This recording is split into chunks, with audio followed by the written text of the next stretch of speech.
When I first started this show, I didn't think that I was going to fall behind as much as I have, but I have. So I've decided, first things first, I'm going to be cutting some series from the lineup. I'm not talking about Fairy Tail. I'm not talking about Tokyo Ghoul Ray.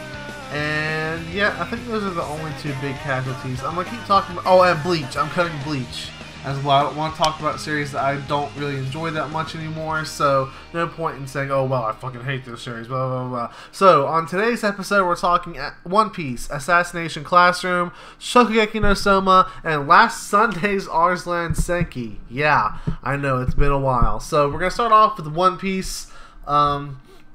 No One Piece chapter next week. A lot of people still aren't used to the fact that Oda is forced to take breaks every 3 to 4 weeks by his editors to make sure we don't get another health scare like what we got a few years ago. This is all for Oda's health, guys. You can whine, you can complain as much as you want. I personally understand why there's no One Piece next week, but some people might not. And that's okay. They don't have to understand. They just have to accept it. And that's all it is. So...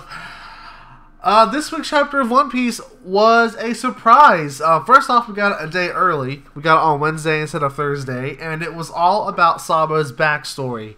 And yeah, you know, I'm not surprised that Oda had to go the memory loss route, because it was probably the only way you could justify Sabo's absence from this series up until this point. So basically, what happened is...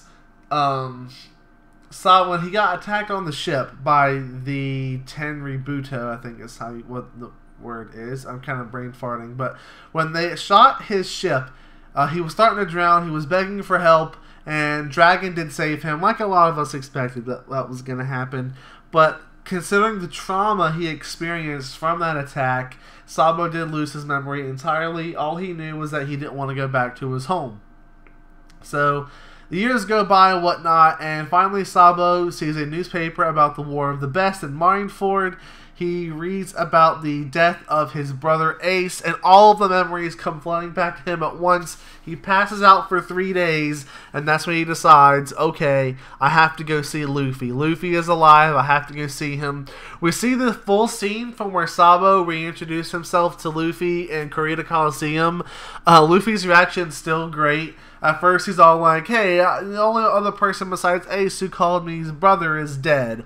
And then he stares at him for a minute, and he realizes Sabo is not dead. Sabo is in front of him. And as Sabo is telling this story, the only ones hearing it, I believe, are Zoro, Robin, and Frankie. Luffy is out cold, Law's out cold, Kyros is out cold, and... Bellamy, who they brought back to Kyros' house to rest, is out cold. Now, this wasn't a perfect chapter, because I did have one big complaint with it, okay? So, the fight in Dressrosa is over. We know that. It's now nighttime after the fight of Dressrosa. They've all went back to Kyros' house, but it's now nighttime, and no one has asked, where is Sanji, Nami, Brook, Chopper, and, oh god, what's Kinemon's kid's name? Oh man, I can't remember. Anyway, where is our ship? Where is that whole group? Like, it's been hours since you last heard from them, and instead of just sleeping and drinking beer and whatnot. And I think they're gonna get to that hopefully in 2 weeks when the next chapter comes out, but you know, they kind of have to. And they can't just show up and be like, oh, hey, guys, we're back. No, that wouldn't work very well, in my opinion. But, yeah, so Sabo is basically saying to them, you know, I'm telling you guys this story. Please keep Luffy safe for me. On the other hand, I have to leave. The revolutionaries are leaving because CP0 has turned around. They're coming back to Dressrosa to, you know, kind of take care of business, if you know what I mean. So, Sabo leaves. He's on some crows that appear to be summoned by a Devil Fruit user, and he's talking to them, and someone talks back, but we don't know who the actual Devil Fruit belongs to. I think a lot of people are saying this is probably Koala's Devil Fruit. It'd be a weird Devil Fruit to have. But, yeah, so it's a possibility. I don't know. This week's One Piece chapter, I'm going to give an upper card. It would have been main event, but unfortunately, the big plot hole with Sanji's group is starting to really eat at me. I really want to know what exactly is going down with that, so... until we get news on that, it's gonna be hard to really enjoy One Piece as much because I don't like plot holes in any series, including my favorite of all time. So, on that note, I'm going to move on to Assassination Classroom. Got 2 chapters to talk about this week, and basically it's all covering Nagisa versus Karma. The first chapter, which we got last week, gave us like the flashback on how Karma and Nagisa knew each other before they both ended up in Class E. And basically, you know, it's all because of a manga. That's how they became friends first off. But as time went on, Karma distanced himself from Nagisa, and that is because he sensed that that deep. Well, how would you even describe what Nagisa's ability is? That assassination ability he has was, you know, fuck. I don't even know how to describe this. He just knew something was different about Nagisa, and there's a scene where like Nagisa pokes him in the back. Karma didn't know he was there and felt like he got stabbed through the chest. Really amazing visual. And that's when Karma kind of realized, though, there's something different about Nagisa. And he has decided, okay, now I have to beat Nagisa. I have to, you know, show that I am stronger than what his hidden ability really is. And there's where this week's chapter comes in, where it's literally all nothing but Nagisa versus Karma. They're doing their strongest moves. They disarm each other. Karma busts out an axe kick. The Bookerman would be proud, dog.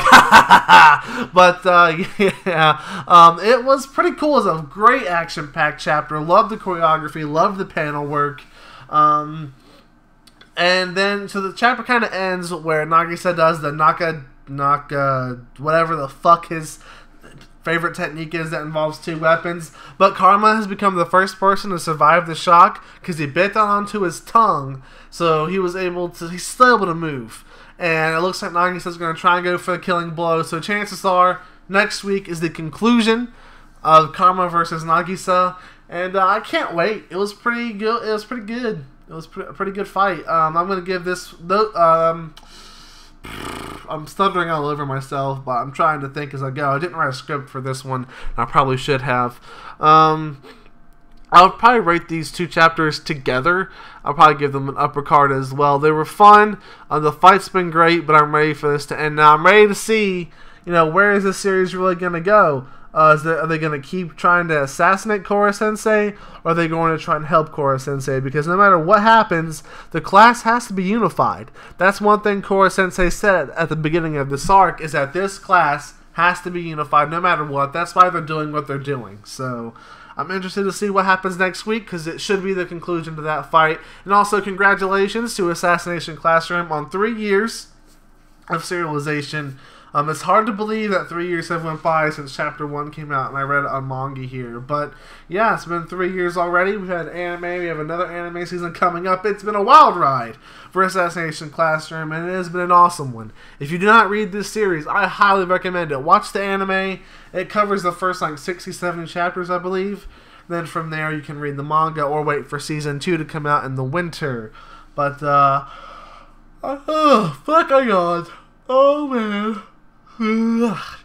All the professionalism up here. But yeah, so now we're going to talk about Shokugeki no Soma. First off, the anime this week.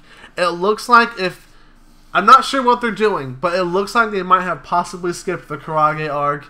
Now, it's possible that we get it within the next couple of weeks. It's an important arc. You can't really skip it. I thought you could skip it. So I kind of read back and looked at the chapters again, and it sets up a pretty important conflict between Soma and another character, so I don't think they should skip it.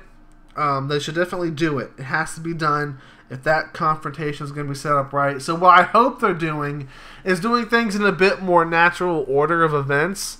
Since, you know, it kind of made more sense to have Soma's dad return right after the camp ended and not, months later. Because, in the manga, they just kind of jump ahead a couple months after the arc is over. Not the arc, the training camp is over. So, hopefully what they do is this is just, kind of leading into the Karage arc. I know they're doing the autumn election arc. It looks like they're not doing the whole thing. But judging by the intro, they're covering the preliminaries and probably going to leave the cliffhanger off with the top 8, which is fine. I have no problem with that. I think that's really interesting, and I can't wait to see what they're going to do.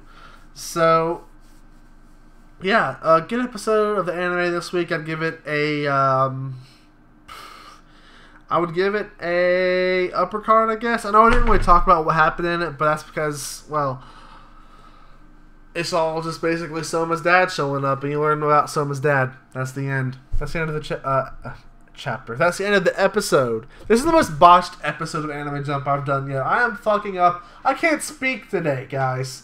I can't speak. It's my first day off from work in like 6 days. I cannot speak. I cannot comprehend the English language today.